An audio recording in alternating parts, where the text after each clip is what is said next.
Hola, mi nombre es Amelia Salas García. Hoy les vengo a presentar el crecimiento y regulación poblacional. Espero que disfruten este video. Empezamos. La relación que existe entre el crecimiento natural de una población y la migración neta. El crecimiento natural es cuando hay una diferencia entre nacimientos y muertes en un determinado periodo. Es decir, se toman cuántos nacimientos y cuántas muertes hay en una población. Después tenemos la migración neta, que se divide en dos tipos, los cuales son inmigración, los que llegan a una zona, y emigración, los que se van de una zona. Entonces, ¿cuál es la relación? Si la suma del crecimiento y la migración neta tiene resultados positivos, significa que la población crece.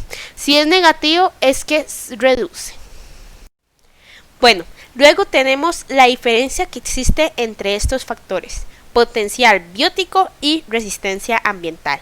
Tenemos que la diferencia es el potencial biótico, como ejemplo los bosques, que son grandes aglomeraciones de árboles de buen tamaño que sirven de hábitat a muchos animales y suministran materia orgánica. Es decir, es una tasa máxima de crecimiento de una población en la cual no existen limitaciones. Es importante aclarar que para una población para que alcance su potencial biótico, debe contar con recursos ilimitados. No deben existir los parásitos u otros patógenos, y las especies no deben competir entre sí. Después tenemos que la resistencia ambiental. Tenemos como ejemplo los linces y las liebres. Son una población de depredadores y presas. Entonces, una disminución de la población de las liebres produce una merma en el número de linces. Un menor número de linces disminuye la presión de depredador de las liebres y produce a su vez un incremento en el número de linces. Es decir, son restricciones que tiene una especie para crecer porque existe la influencia de todos los factores ambientales que evitan que la población crezca. Bueno, ahora tenemos que ¿en qué consiste la tasa de crecimiento natural y el crecimiento poblacional? Con los siguientes datos. Bueno, aquí podemos ver de que nos dan estos datos, que son población, que son 1000 individuos. Después tenemos nacimientos por año, que son 120. Después muertes por año, que son 40. Esto se pasa a porcentaje y después se pasa a decimal para poder hacer bien el procedimiento. Tenemos que, antes de ver las fórmulas, hay que tener en claro que B significa tasa de natalidad, es decir, los nacimientos. D significa tasa de mortalidad, que son las muertes. R es tasa de crecimiento. N es tamaño de la población y G es crecimiento poblacional. Bueno, en el procedimiento tenemos que la tasa de crecimiento se hace con la primera fórmula que tenemos aquí, que sería con la información que nos había dado. 0,12, que son el nacimiento, menos 0,04, que son las muertes por año, que nos daría un fin de 0,08, que son 8%. Después tenemos que el crecimiento poblacional es la segunda fórmula que muestro aquí.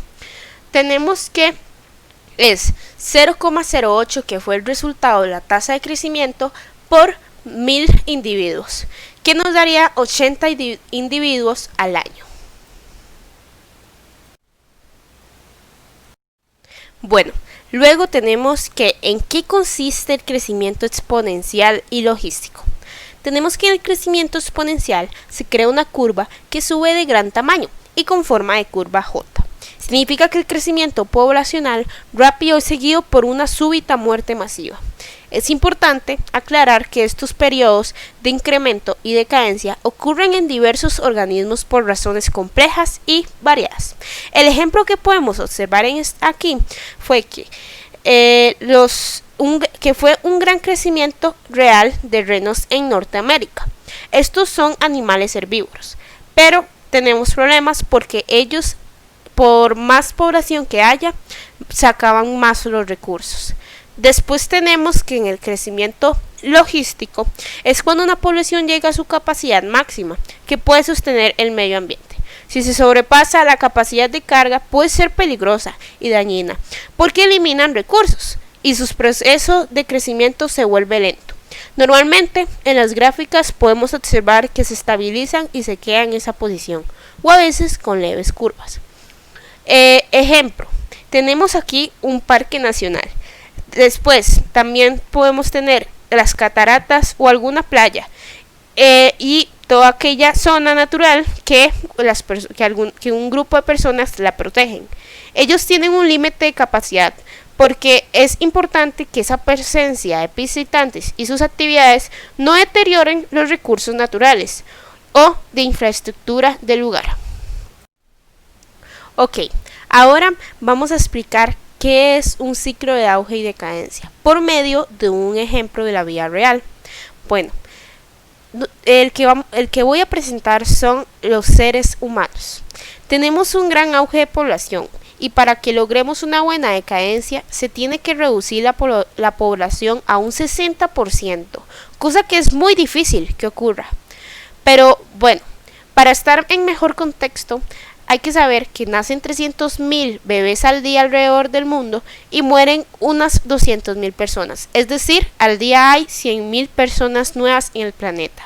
Esto da un gran impacto muy fuerte en muchas áreas como el medio ambiente, la destrucción de ecosistemas, hambruna, conflictos, disminución de la calidad de vida y otros. El auge y decadencia del ser humano cada vez va empeorando por sus grandes crecimientos exponenciales. Podemos agregar uno de los países que están con un increíble aumento poblacional, que es China. Ahora les voy a explicar sobre las diferencias que hay entre los factores dependientes de la densidad y los factores independientes de la densidad. Bueno, tenemos que los factores dependientes de la densidad son factores que impactan en el ambiente biológico, conforme altera el tamaño de la población de una especie. Cada especie reacciona de manera diferente a los factores dependientes de la densidad. Como ejemplo tenemos densidad de predadores, enfermedades y parásitos. Después tenemos que los factores independientes de la densidad son aquellos factores cuyo impacto no está influenciado por el tamaño de la población de una especie. A todas las especies les influencia de una manera parecida, sin importar el tamaño de la población de cada especie. Tenemos como ejemplo el clima, los desastres naturales y el estado del tiempo. Bueno, ahora vamos a empezar con los análisis de los siguientes casos del crecimiento poblacional. Como primer caso, podemos ver que en este gráfico no se logra observar una curva de S o J, ya que la línea tiene una decadencia y va subiendo poco a poco. También podemos ver como la línea roja que podemos ver por aquí, de la población de alta densidad baja su gran nivel de mortalidad y después va creciendo poco a poco, pero con un mejor control. Podemos ver la diferencia en la mortalidad a edades específicas de las dos poblaciones. Las dos líneas tienen una decadencia, una más que otra, y terminan casi nivelándose. Bueno, ahora, para el segundo caso, tenemos que la levadura y las focas tienen un crecimiento que representa la curva S cuando crecen. Aunque el de la levadura, la curva es literalmente perfecta. Se puede observar que en la gráfica de la levadura tiene un crecimiento logístico, porque después de las 30 horas la línea se mantiene. No se excede su punto máximo y tampoco decae.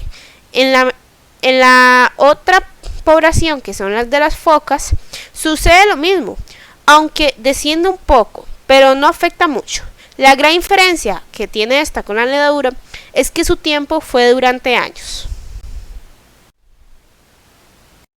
En el siguiente caso tenemos que en este gráfico se puede presentar una curva de J, donde nos informan que si no se toman las medidas o los protocolos en estos tiempos de pandemia, se va a generar una ola o crecimiento exponencial de casos del COVID-19 en tan poquito tiempo, lo cual aumentará más la mortalidad de las personas. Después nos enseñan un crecimiento logístico o moderado cuando sí se toman las medidas sanitarias y nos quedamos en casa.